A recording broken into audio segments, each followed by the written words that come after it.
அஸ்ஸலாமு அலைக்கும். Welcome to Chennai sisters. இன்றைக்கி நாம் ஒரு கேக் ரெசிபி தான் பார்க்க போகிறோம். எப்படி செய்கிறதுன்னு பார்க்கலாம். 1 கப் சர்க்கரை எடுத்துருக்கோம். இதை இப்போது மிக்ஸி ஜாரில் நல்லா பவுட்ரு பண்ணி எடுத்துடலாம். இப்போ சர்க்கரையை பவுட்ரு பண்ணி எடுத்தாச்சு. இப்போது முட்டை எடுத்துக்கலாம். இப்போது 3 முட்டை எடுத்துருக்கோம். இதை இப்போ மிக்ஸி ஜாரில் அடித்து எடுத்துக்கலாம்.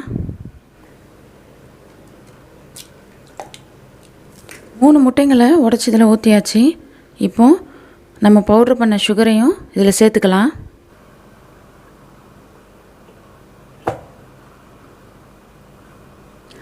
அரை டம்ளர் சன்ஃப்ளவர் ஆயில் எடுத்துருக்கோம். இதை இப்போ இதில் சேர்த்துக்கலாம். சேர்த்து இப்போ நல்லா மிக்சியில் அடித்து எடுத்துக்கலாம். இப்போது 30 செகண்ட் போல் இதை நம்ம அடித்து எடுத்துக்கிட்டாச்சு. பாருங்கள், இந்த அளவில் இதை நம்ம அடித்து எடுத்துக்கணும்.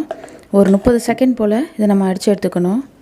ரொம்ப நம்ம இதை சூடாகிற அளவுக்கு நம்ம இதை அடித்து எடுத்துக்கக்கூடாது. ஒரு 30 செகண்ட் போல் இதை அடித்து எடுத்துக்கிட்டால் போதும். இப்போ இதில் 1 கப் தயிர் சேர்த்துக்கலாம். நல்ல புளிப்பு இல்லாத கெட்டியான தயிராக எடுத்துக்கிறேங்க. சேர்த்தாச்சு. இப்போ இதை 1 நிமிஷம் போல் நல்லா அடித்து எடுத்துக்கலாம்.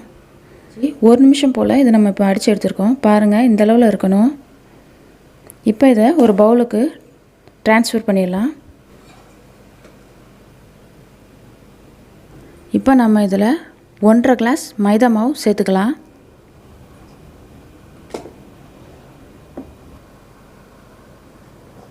ஒன்றரை கிளாஸ் மைதா மாவு இதில் இப்போ சேர்த்தாச்சு. 1 டீஸ்பூன் பேக்கிங் பவுடர் இதில் சேர்த்துக்கலாம். அரை டீஸ்பூன் பேக்கிங் சோடா இதில் சேர்த்துக்கலாம்.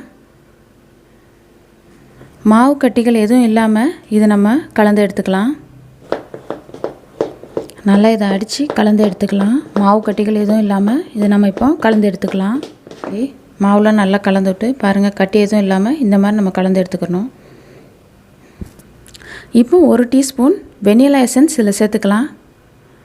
உங்களுக்கு எந்த ஃப்ளேவர் வேணாலும் நீங்கள் சேர்த்துக்கலாம். நாங்கள் வெனிலா எசன்ஸ் இப்போ சேர்த்துக்கிறோம். வெனிலா எசன்ஸ் சேர்த்துட்டு இப்போ இதை நல்லா கலந்து எடுத்துடலாம். நம்ம தண்ணி எதுவும் சேர்க்கலை. நம்ம சேர்த்த தயிர், முட்டை எல்லா இதுவும் இந்த கன்சிஸ்டன்சி நம்ம கரெக்டாக இருக்குது. இப்போ கொஞ்சம் டூட்டி ஃப்ரூட்டி எடுத்து இதில் இப்போ சேர்த்துக்கலாம்.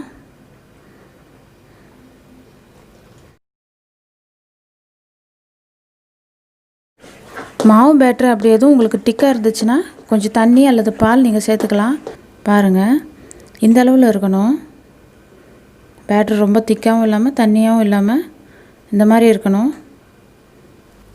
இப்போ அடுப்பில் குக்கர் வச்சு ஒரு 1/2 இன்ச் மண் அளவுக்கு சேர்த்துட்டு இதை இப்போ ஒரு 10 நிமிஷம் போல் கொஞ்சம் இது சூடாகணும். இந்த மாதிரி தட்டு அல்லது இந்த மாதிரி ஒரு வளையம் எதனா ஒன்று எடுத்துக்கிறோங்க. எடுத்து இதை நம்ம இப்போ இந்த மண்ணில் வச்சிடலாம். இப்போ குக்கரை மூடிக்கலாம். கேஸ்கெட் விசில் எதுவும் இல்லாமல் இந்த குக்கரை இப்போ மூடி வச்சு ஒரு 10 நிமிஷம் போல் இது நமக்கு இப்போ நல்லா சூடாகணும். குறைவான தீயிலே வச்சுக்கணும். இப்போ நம்ம குக்கரில் வைக்கிற மாதிரி ஒரு பாத்திரம் எடுத்து அதில் கொஞ்சம் எண்ணெய் தடவி விட்டுறலாம். எண்ணெய் அல்லது பட்டர் பேப்பர் கூட நம்ம வச்சுக்கலாம். இப்போ இதில் கொஞ்சமாக எண்ணெய் தடவிட்டு அடித்து வச்சுருந்த கேக் பேட்டரை இதில் இப்போ சேர்த்துக்கலாம்.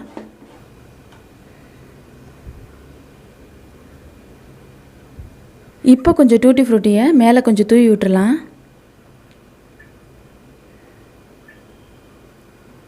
பார்க்க நல்லா அழகாக இருக்கும். அதனால் கொஞ்சமாக இதில் தூவி விட்டுறலாம். இப்போ 10 நிமிஷம் ஆயிடுச்சு. இப்போ மண்ணெல்லாம் நல்லா சூடாயிடுச்சு. இப்போ இதில் நம்ம வச்சுருந்த கேக் பேட்டரை சேர்த்துக்கலாம். மண் இல்லைன்னா உப்பு எது வேணாலும் சேர்த்துக்கலாம். மண்ணில் செய்கிறது உங்களுக்கு நல்லா பெட்ரு. கேக் பேட்டரை உள்ளே சேர்த்துக்கலாம்.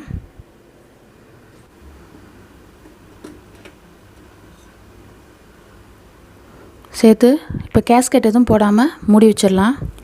குறைவான தீயிலே இதை வச்சுக்கிறணும்.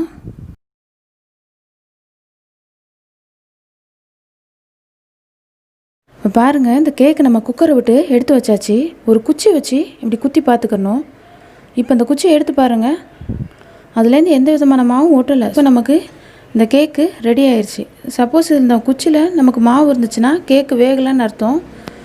இல்லை, ஒரு 10-15 நிமிஷம் நீங்கள் கொஞ்சம் கூட வச்சுக்கிட்டிங்கன்னா உங்களுக்கு கேக் ரெடி ஆயிரும். எங்களுக்கு இப்போ சரியாக 1 ஹவர் எடுத்திருக்கு. நீங்கள் வச்சுருக்கிற குக்கர் உள்ளே வச்சுருக்கிற பாத்திரத்தை பொறுத்து நேரம் வேறுபடலாம். ஒரு 10 நிமிஷம் போல் இது கொஞ்சம் ஆறணும்.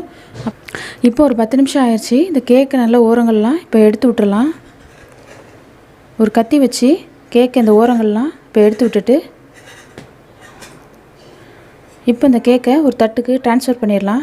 நம்ம வச்சுருக்கிற தட்டில் கொஞ்சம் ஆயில் அப்ளை பண்ணி விட்டுட்டு இப்போ இந்த கேக்கை இந்த தட்டில் ட்ரான்ஸ்ஃபர் பண்ணிடலாம். நல்லா அப்படி கவுத்தி விட்டு நல்லா அப்படி லைட்டாக அப்படி தட்டி விட்டுக்கிட்டாலே போதும்.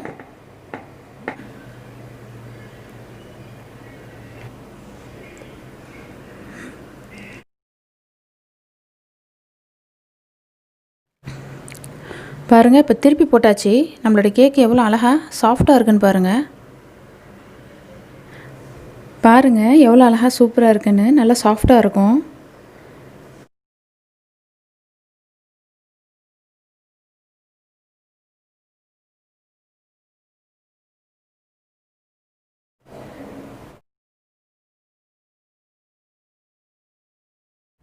பாருங்கள் எவ்வளோ அழகாக சூப்பராக வந்திருக்கு. நல்லா சாஃப்டாக இருக்குது பாருங்கள். எவ்வளோ சாஃப்டாக இருக்குன்னு பாருங்கள்.